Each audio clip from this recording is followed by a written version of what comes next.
आत्मदाह करके अपने प्राण त्याग दूंगा। कदाचित स्वयं की दृष्टि में मलिन तो नहीं रहूंगा। क्यों ना करूं मैं? शिव की भक्ति मेरा जीवन है।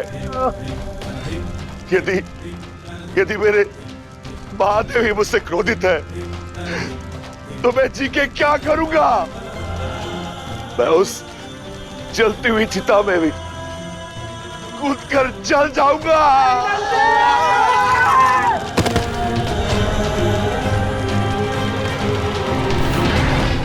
अद्भुत उचित कर रहे हो तुम नंदी। स्मरण रहे नंदी, देवी सती मानव शरीर की दुर्बलता के चलते महादेव को छोड़ गई और इस जीवन काल में देवी सती से शक्ति की यात्रा साध नहीं पाई।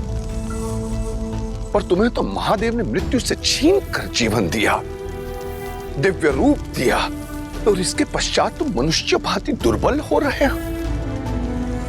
क्या था ना तुम्हें नंदी, बालपन में तुम मृत्यु के लिए सज्ज थे, परंतु महादेव के प्रति तुम्हारी अटूट आस्था थी। इस अटूट आस्था से प्रभावित होकर महादेव ने महाकाल बनकर यमराज द्वारा तुम्हारी निर्धारित मृत्यु से तुम्हें छीन लिया और तुम्हें जीवन दिया। और जब महादेव का कठिन समय आया है, तुम उन्हें हमेशा के लिए छोड़कर चले जाना चाहते हो, मृत्यु को प्राप्त हो जाना चाहते हो। कदाचित महादेव का इस संसार को त्यागने का निर्णय उचित ही है। क्या करूं देव ऋषि, विवश हूं। नंदी,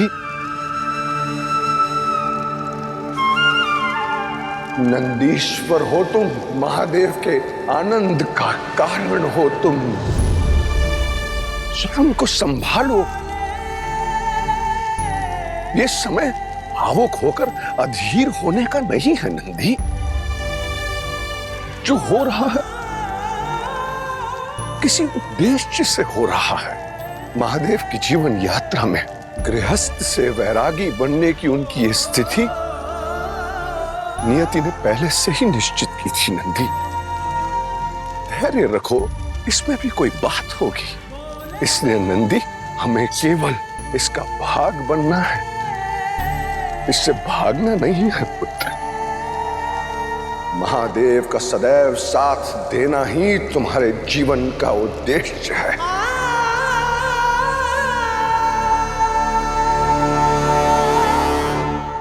आप तो कहते हैं शिव के हर कर्म के पीछे कोई ना कोई उद्देश्य होता है, तो फिर इसके पीछे क्या उद्देश्य है? इस प्रकार संसार से और जीवन से विमुख होकर शमशान में जाकर बैठ जाना,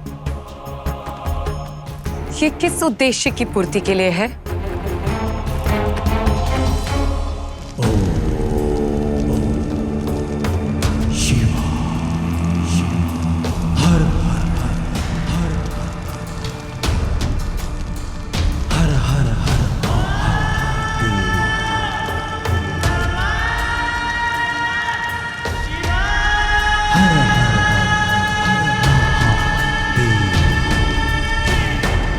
महादेव साक्षात हमारे सामने हैं, विचलित हैं। हमें उन्हें शांत करने के लिए प्रार्थना करनी चाहिए।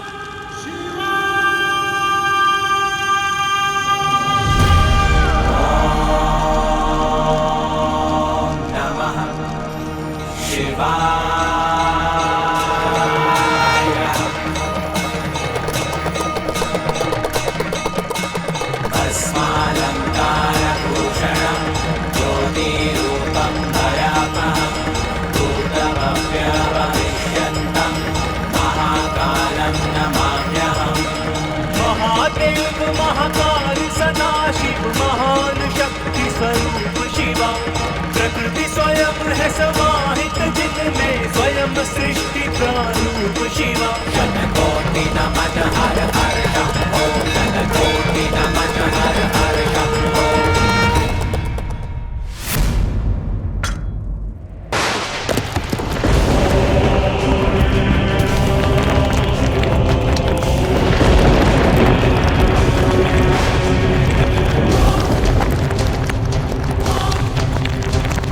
गुरुदेव, ये कैसा संकट है?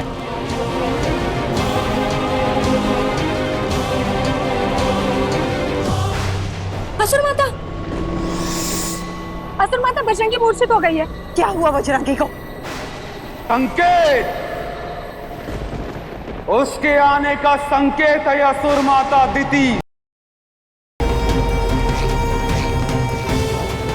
जो अपने जम के साथ विनाश और विध्वंस लेकर आएगा।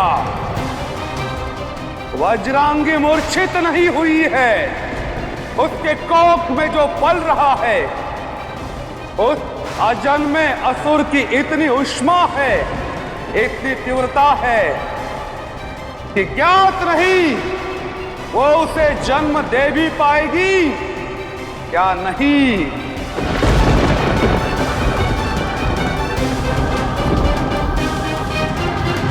क्या जाने वो जीवित जन्मेगा भी या नहीं।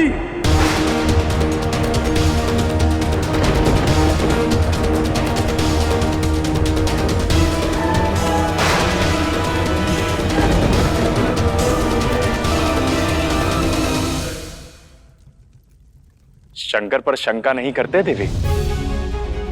शिव का हर कर्म, हर पल किसी ना किसी उद्देश्य को समर्पित होता है।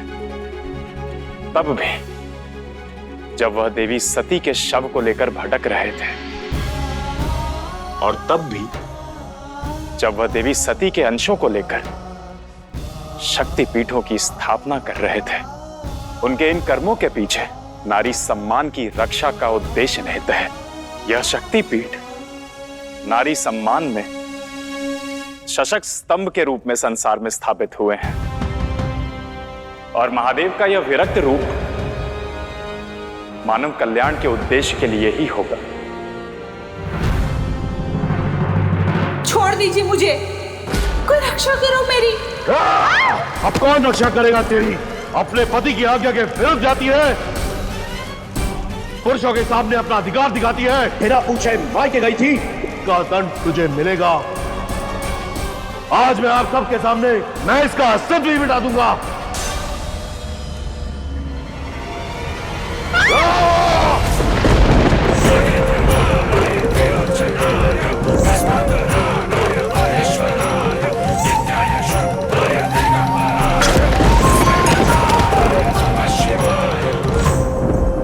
एक स्त्री पर अपने पौरुष का बल दिखाते लज्जा नहीं आई तुम्हें? स्त्री सम्मान के जिस संदेश के लिए मेरी सती जलकर भस्म हो गई, तुम उसे अब तक नहीं समझ पाए। तुम इसे दंड दे रहे हो। दंड के भागी तो तुम हो, जो एक नारी का सम्मान नहीं करना जानता।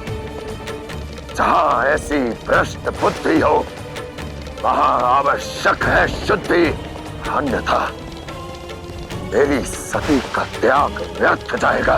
क्षमा कीजिए महादेव। महादेव, क्षमा कीजिए महादेव, मुझसे भूल हो गई। महादेव, मेरे पति को छोड़ दीजिए, क्षमा कर दीजिए इन्हें। मेरे पति ही मेरे परमेश्वर है। आपको दंड देना ही है तो आप मुझे दीजिए, मेरे प्राण ले लीजिए, पर मेरे पति को क्षमा कर दीजिए महादेव।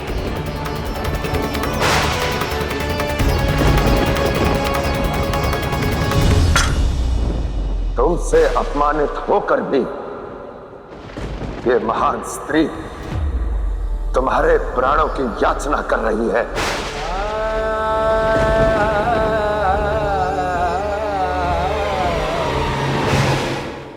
परमेश्वर, अपनी इस दशा की सबसे बड़ी उत्तरदायी तुम स्वयं हो। परमेश्वर वो होता है जो तुम्हें सबसे परम माने, वो नहीं जो तुम्हें दासी बनाकर रखे। भूल तुम्हारी भी है। स्त्रियां बिना सोचे समझे अपने पति को परमेश्वर मान लेती है।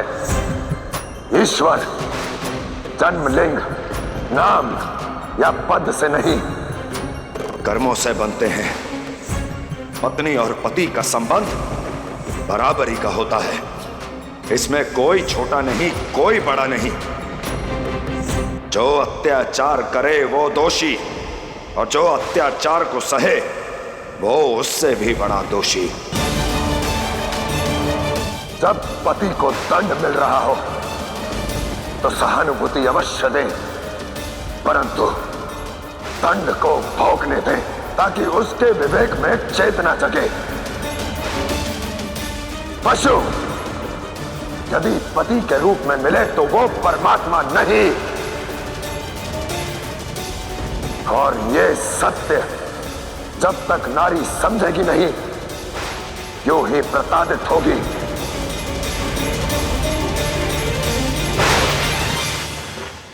महादेव, अगर आप चले गए तो हमारा क्या होगा? आज यहाँ इस प्रकार याचना करने वाला पुरुष आपके जाते ही हमें प्रताड़ित करेगा।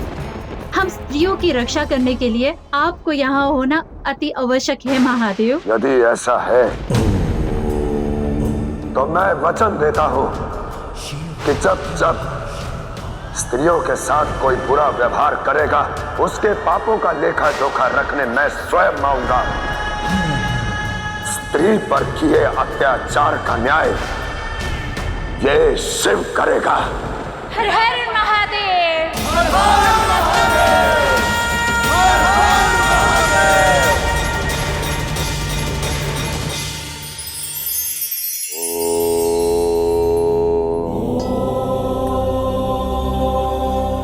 मनुष्य यदि जीवन में कुछ नहीं चाहता तो वो है शत्रु, परंतु जिस प्रकार जीवन में मित्रों का होना आवश्यक है उसी प्रकार जीवन में शत्रुओं का होना अति आवश्यक है। सोचिए, यदि शत्रु ना हो तो समस्याएं कौन लाएगा? आपको आगे बढ़ने से रोकेगा कौन? कुछ नया करने की, सफल होने की प्रेरणा कौन देगा? मानव स्वभाव उससे वही करवाता है जिसके लिए यह संसार रोकता है, और रोकने वाला है शत्रु। इसलिए सफलता का मूल मंत्र यही है कि आगे बढ़ना है तो शत्रु, और आगे बढ़ गए हो तो मित्र, इन्हें सदैव अपने साथ रखो।